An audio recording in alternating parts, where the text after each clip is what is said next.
Well, thanks for joining me for 5 minutes or so. This is our Take 5 segment where we take 5 minutes on a Friday and just record a little bit of a preview of what we're going to be looking at on Sunday. So the Sunday I'm referring to is the 26th of March. Many of you are probably coming back from your spring break vacation. We hope that you're able to join us at 10 o'clock here at Faith Church. If not, you can definitely get our teaching on our website or through Facebook.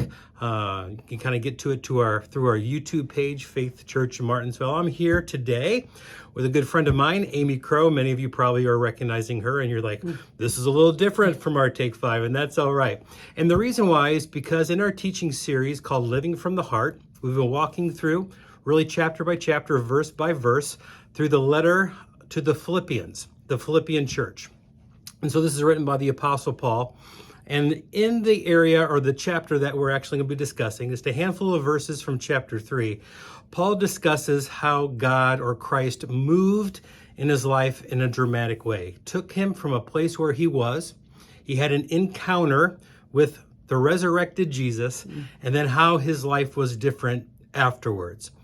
And so based upon the verses, the handful of verses that we're going to be looking at in the third chapter in the letter to the Philippians, I thought it'd be a great time to introduce Amy Crow, who is highly involved in a wonderful ministry called Residents Encounter Christ, or REC, where she has seen God move in various ways in people's life in the ministry. And I just thought it would be a great opportunity to give her just a few minutes here in our Take 5 segment, as we're going to be looking on Sunday in chapter 3 of how God moved in the Apostle Paul's life, maybe to get a little bit of a more modern day examples as we're seeing God move in a particular ministry that we love and support, and definitely so excited that we have Amy Crow from our church that is able to spearhead this particular ministry. So I'm going to hand it over to her just for a couple of minutes, and then I'll come back and we'll close up in around our 5-minute time mark. So Amy, take it away. All right. Thanks, Matt. So, as he mentioned, it's Residents Encounter Christ. We are an outreach, the outreach portion of the ministry. So it started down on the southern border of Indiana-Kentucky line with a REC called Dayspring. Moved up to the more northern state, part of the state where it was Brown County, Bartholomew County, surrounding county, and that was New Day. And then we, as a group, decided to start Marion and the kind of the donut counties. So we started that a few years ago, and we are called Residents Encounter Christ Outreach. And so I just want to share just a little bit about it. What we do is we go into the jails and prisons. We're getting ready to do an REC in May with the Magdalene House ladies as through Stability First. We're looking at scheduling one with the IDT guys coming up soon in 2024. So we're just excited to launch this again after all we've been through the last few years. So we are doing that in May. And so what the ministry is, and essential, is that we go into the jail. We spend 3 days teaching, 2 to 3 days teaching the folks about Christ. They do encounter Christ in that weekend.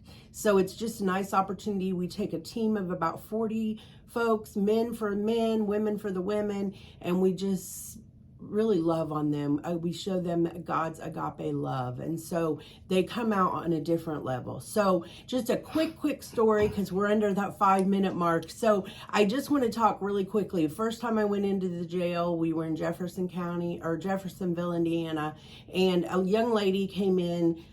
First couple minutes of the weekend, I noticed that she's squinting to see the words on the screen. And so God says to me in that moment, Amy, you can see, you know the words to these songs. Give her your glasses. And so I took my glasses off and handed them to her. And the minute she put her on her face, her eyes got big and she could see. And so I spent the weekend blind because I let her have my glasses all weekend. And so I obviously took them back to drive to the hotel at night. So don't worry there.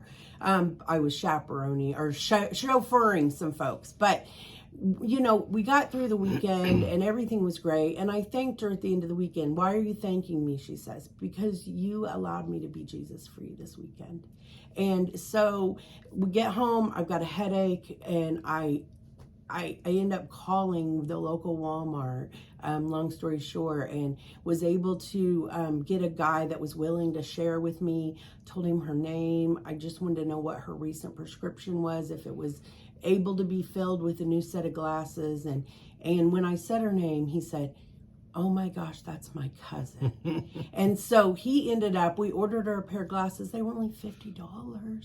Mine are not $50. I'm just going to say that. And so sending her a pair of glasses was just a way that I was able to be a part of her life for a long period to come. And I know that she encountered Christ that weekend and that he touched her life and he was real for her. So that's just a one story. There's so many more. If you ever want to learn more about it, come find me and I will be happy to share many more stories of residents encounter Christ. Thank you, Amy, so much for sharing that. I know we could probably stay here for several hours telling the stories about how God moved in the lives of the various people that are involved in Residents Encounter Christ, REC. Well, we hope that you'll join us 10 o'clock on Sunday. If not, you can find the teaching on our YouTube channel, Faith Church Martinsville. You can get there through our Facebook or through our website, www.myfaithchurch.org. God bless and have a great remainder of your day. Thank you.